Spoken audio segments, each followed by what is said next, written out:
मोदी जी के खिलाफ कुछ बोलते हैं, मोदी जी कहते हैं देशद्रोही है। मोदी जी खुद को देश मान चुके हैं। अगर कोई व्यक्ति मोदी जी के खिलाफ बोलता है तो वो कहते हैं मोदी जी, उन्हें कहते हैं वो एंटी नेशनल हो गए। तो मोदी जी अपने आप को नेशन समझ बैठे हैं। वो नेशन नहीं, नेशन ने उन्हें चुन के रिप्रेजेंटेटिव प्रधानमंत्री बना के भेजा है कि वो संसद में जाए और लोगों के लिए काम करे। वो तो डोनाल्ड ट्रंप की और अदानी अंबानी की गुलामी करने लगे हैं। उनके गले में एफसीन फाइल्स का फंदा है, इसलिए वो अदानी को बचाने के लिए डोनाल्ड ट्रंप से अपने देश को कॉम्प्रोमाइज करा है। कि वो मंत्री जी कहाँ है जो ढोल पीटती थी सिलेंडर पे चल के, अब वो कहाँ गुमशुदा है? अब उन्हें क्यों नहीं दिखाई दे रहा कि 1200 का सिलेंडर 7000 में ब्लैक हो रहा है? आम आदमी जिसकी तनख्वाह 10,000 है, वो 10,000 की तनख्वाह में 7,000 का सिलेंडर कैसे खरीदेगा? ट्रंप हमारे देश का आदेश क्यों देगा कि हम देश का तेल कहाँ से खरीदेंगे? ट्रंप कौन होता है डिसाइड करने वाला? क्या मोदी जी के 56 इंच का सीने में इतना दम नहीं है कि वो डिसाइड कर पाए कि हमारा देश तेल कहाँ से खरीदेगा? उनको तो मिल जाए किसी दिन मोदी जी। इतना विकास, इतना चौमुखी विकास करे मोदी जी कि हम आपको बता नहीं सकते। लोग कह रहे भाई इतना ही विकास झेल पाएंगे, अब हम उस विकास को ढूंढ नहीं पा रहे। तो मोदी जी और विकास यहाँ से जाए, हमें अपने पुराने दिन वापस लौटा दो, हमें अच्छे दिन नहीं चाहिए।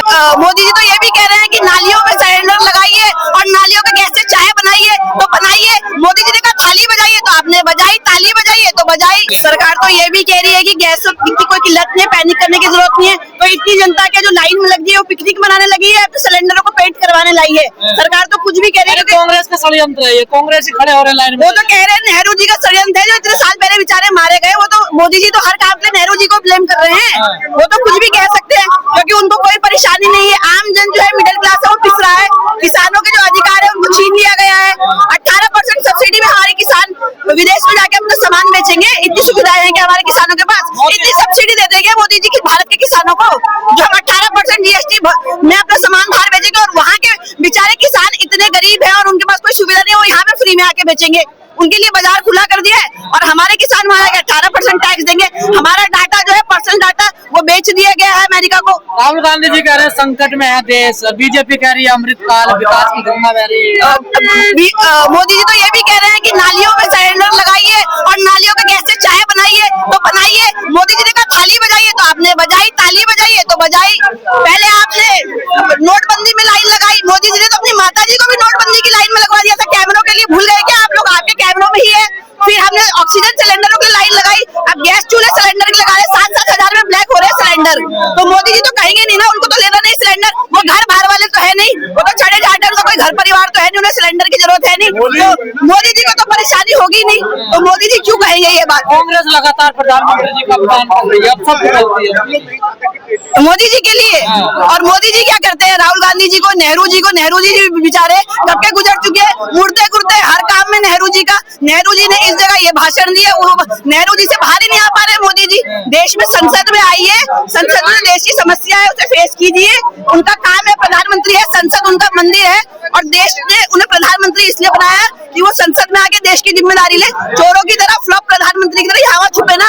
कुछ महिला सांसदों से खतरा है उन्हें, वो कह रहे हैं। वो डर के बाहर आ नहीं पा रहे। अगर वो इतने कायर है तो अपने पद से इस्तीफा क्यों नहीं दे देते मोदी जी? गैस सिलेंडर के दाम बढ़ रहे हैं, नहीं मिला, पहले तो सिलेंडर पे चढ़ के ढोल पीट रही थी जब कांग्रेस के टाइम पे स्मृति ईरानी। 400 का 450 हो गया था, अब 1200 हो गया। कहाँ गुमशुदा है? उनकी रिपोर्ट लिखाना चाहेंगे गुमशुदगी की।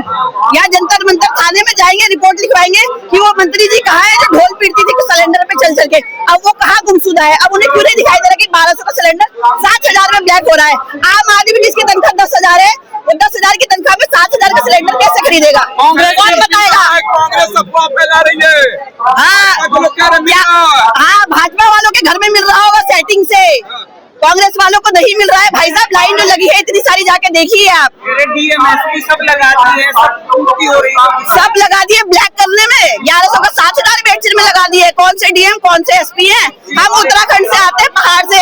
पहाड़ में 4 दिन में तो पर्ची मिल रही है, सिलेंडर तो बहुत दूर की बात है। इतना अच्छा काम कर रहे हैं धामी जी तो बहन बेटियों को जो यहाँ से प्रभारी बन के आ रहे उनके सामने परोस रहे। अंकिता भंडारी को आज तक न्याय नहीं दिला पाए। धामी जी की तो आप बात ही ना कीजिए।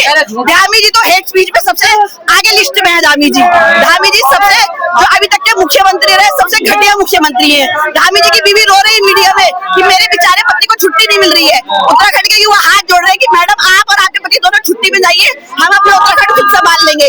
हिंदू ठीक से सही से सो पा रहे, हिंदू या मुस्लिम कोई भी नहीं सो पा रहे।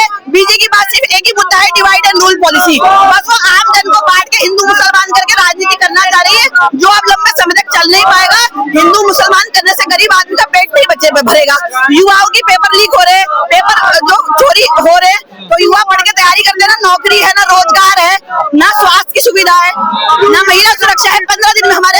मर्डर हुए, धामी जी जिम्मेदारी नहीं लेना था, वो भी कायर है, वो भी विधानसभा सत्र हुआ उसमें नहीं गए। कांग्रेस बीजेपी का विरोध करते करते देश का विरोध करने लगी है। हाँ, अगर हम मोदी जी के खिलाफ कुछ बोलते हैं, मोदी जी कहते हैं देशद्रोही है। मोदी जी खुद को देश मान चुके हैं। अगर कोई व्यक्ति मोदी जी के खिलाफ बोलता है तो वो कहते हैं मोदी जी, उन्हें कहते हैं वो एंटी नेशनल हो गए। तो मोदी जी अपने आप को नेशन समझ बैठे हैं। वो नेशन नहीं, नेशन ने उन्हें चुन के रिप्रेजेंटेटिव प्रधानमंत्री बना के भेजा है कि वो संसद में जाए और लोगों के लिए काम करे।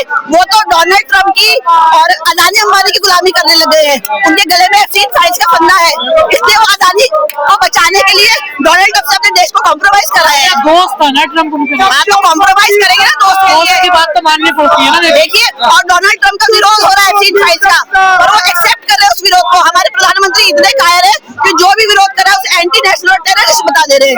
उनमें विरोध करने की क्षमता ही नहीं है। तो आपको लगता है कि ट्रंप की बात न माने मोदी जी? क्यों माने? ट्रंप हमारे देश का आदेश क्यों देगा कि हम देश का तेल कहाँ से खरीदेंगे? ट्रंप कौन होता है डिसाइड करने वाला? क्या मोदी जी के 56 इंच का सीने में इतना दम नहीं है कि वो डिसाइड कर पाए कि हमारा देश तेल कहाँ से खरीदेगा? मोदी जी के दोस्त है, सलाह दे सकते हैं ना, फैसला देके आदेश कर सकते हैं। मोदी जी के दोस्त है तो उनको ही बुला के देश चलवा लीजिए ना। जब मोदी जी खुद कुछ कर ही नहीं पा रहे हैं, दोस्त के इशारे पे नाचना, तो या वो अमेरिका चले जाए या डोनाल्ड ट्रंप को इंडिया ले आए। कांग्रेस तो नंगे हो गई, मोदी जी कह रहे हैं। हाँ, तो कांग्रेस नंगी हो गई। तब तो कांग्रेस ने 70 साल चलाया। मोदी जी तो सबको बेच के खा के 20-20 लाख के सूट पहन रहे हैं। कांग्रेस ने अपने आप को बेच के देश को चलाया कम से कम। मोदी जी कहाँ चला पा रहे हैं आप बताइए ना। विश्व गुरु बन जाएगा भारत देखिए मोदी जी। हाँ, विश्व गुरु बन रहा है। सिलेंडर देख लीजिए आप क्या हाल है। अभी कुछ दिनों में फोन, टेलीकॉम, ट्रांसपोर्ट सब बंद हो जाएगा। लॉकडाउन लगने वाला है। ऐसी चीजें मोदी जी के राज सबसे इतनी खुश है कि पूछिए मत, कितनी गाली दे रही है। आप जाइए, आपको पता लगेगा कितनी खुश है महिला है। उत्तराखंड से दिल्ली आ गई, पहले नहीं आ पाती थी देखिए। मैं तो हमेशा आती थी, मेरे को तो मिल जाए किसी दिन मोदी जी। विकास नहीं मानती आप इस बात को? इतना विकास, इतना चौमुखी विकास करे मोदी जी कि हम अब आपको बता नहीं सकते। लोग कह रहे भाई इतना ही विकास झेल पाएंगे, अब हम उस विकास को ढूंढ नहीं पा रहे। तो मोदी जी और विकास यहाँ से जाए, हमें अपने पुराने दिन वापस लौटा दो, हमें अच्छे दिन नहीं चाहिए। नफरत फैला रही है देश में। हाँ, कांग्रेस तो नफरत ही फैलाएगी, क्योंकि कांग्रेस चाहती है 70 साल से सारे हिंदू, मुसलमान, सिख, ईसाई भाई भाइयों में मिलके रहे। ये कांग्रेस की पॉलिसी है, और डिवाइड एंड रूल बीजेपी की पॉलिसी है। उनके पास डिवाइड रूल करने के सिवाय कुछ और काम है ही नहीं। इसके सिवाय कोई मुद्दा नहीं है। पहले हिंदू मुसलमान था, अब एससी और वो है तो जनरल, अब पहले वहाँ फूट कर रहे हैं। तो उनका यही काम है, इसके सिवाय बस कोई मुद्दा नहीं है। पीछे भी तो राहुल गांधी है, जाति जनगणना करवाना चाहते हैं वो। सब चीजों के पीछे राहुल गांधी है। अगर राहुल गांधी सब कर रहे हैं तो इस्तीफा क्यों नहीं देते? राहुल गांधी जी को कुर्सी दे दीजिए ना। राहुल गांधी जी का नाम क्यों नहीं आया एक्सचेंज फाइल्स में? देश का विकास नहीं चाहती ना कांग्रेस। वो है ना विकास विरोधी है, क्या कर सकते हैं। मोदी जी ने कर तो दिया विकास, 10 साल में देश का ऐसा हाल करा है कि इस बार जाएंगे इतना बुरा बेच के जाएंगे कि देश को वापस लाना मुश्किल हो जाएगा। मेरे गांधी जी का भी नाम है फाइल में, सबका नाम है। राहुल जी का नहीं है, राहुल जी का नहीं है। आप जांच करवाइए, राहुल जी का नाम नहीं है। राहुल जी यंग लीडर है। अगर वो तो मोदी जी से ज्यादा विदेश जाते हैं, उनका नाम क्यों नहीं है? मोदी जी का क्यों है? उनकी क्या उम्र है एक्चुअली फाइल में? और जो उनके पुरी जी है, हरदीप पुरी जी, उनका नाम है। मोदी जी के दोस्त अडानी जी का नाम है। राहुल जी का नाम तो एक बार भी नहीं आया, हमने तो नहीं देखा। राहुल गांधी हिंदू विरोधी है। अरे संबित पात्रा जी तो कुछ भी कह सकते हैं। संबित पात्रा जी के कहने से क्या है? जिनकी सरकार है, उनका डंका चल रहा है, वो तो कुछ भी कह सकते हैं। बट जनता के लिए कुछ क्यों नहीं कह रहे? उनके जो नेता है वो सामने क्यों नहीं आ रहे संसद में कहने के लिए? आज तक उन्होंने एक भी प्रेस कॉन्फ्रेंस क्यों नहीं करी मोदी जी ने? राहुल गांधी फ्लाइंग किस देते हैं, गले मिल जाता है, से नहीं बैठता। और मोदी जी जो एफसीन फाइल्स में गुल खिलाया है, वहाँ डांस कर रहे हैं, उसका क्या है? उस अपने बारे में क्यों नहीं बताते? अपने नेता जो कुर्सी में बैठे हैं, राहुल जी तो कुर्सी में नहीं, उनके देश की कोई जिम्मेदारी नहीं है। जो उनके जिम्मेदार नेता है नरेंद्र मोदी जी, वो क्यों छुपे हुए हैं? वो क्यों संसद में आकर बता नहीं रहे कि मेरे नाम आया एफसीन फाइल में, मैं दोषी नहीं हूँ? अगर वो स्वच्छ छवि के हैं, उनकी कोई गलती नहीं है, तो उनके पार्टी के लोग क्यों बयान नहीं दे रहे एफसीन फाइल में? हमारे पास कोई काम ही नहीं है, बेचारे कांग्रेस वाले बेकार हैं, कुछ है तो नहीं करने के लिए। अब सरकार में तो कोई है नहीं, तो मोदी जी से ही नफरत कर ले, कुछ तो करना ही पड़ेगा ना कांग्रेस को भी, तभी तो विपक्ष चल पाएगा भाई। ऐसे ही कुछ चलेगा। कांग्रेस ने दुनिया में भारत का नाम बर्बाद कर दिया है, बेचारों ने नाम डुबा दिया है, नंगे हो गए कपड़े उतार के। अब तो इन्होंने वो हाल भी नहीं छोड़ा, कुछ दिनों में देश बिक जाएगा। वो जो कपड़े पहने थे नंगे हो गए, वो कपड़े भी नहीं बचेंगे। क्या करेंगे उसके बाद? महिलाओं को सम्मान मिल रहा है सरकार, इतना सम्मान मिल रहा है। 15 दिन में 5 मर्डर हुए दिन दिहाड़े हमारे प्रदेश में। क्या बताऊं, यूपी से अलग हो गया, उत्तराखंड बना दो, यूपी से भी आगे है। क्या कर सकते हैं भैया, बहुत सम्मान मिल रहा है।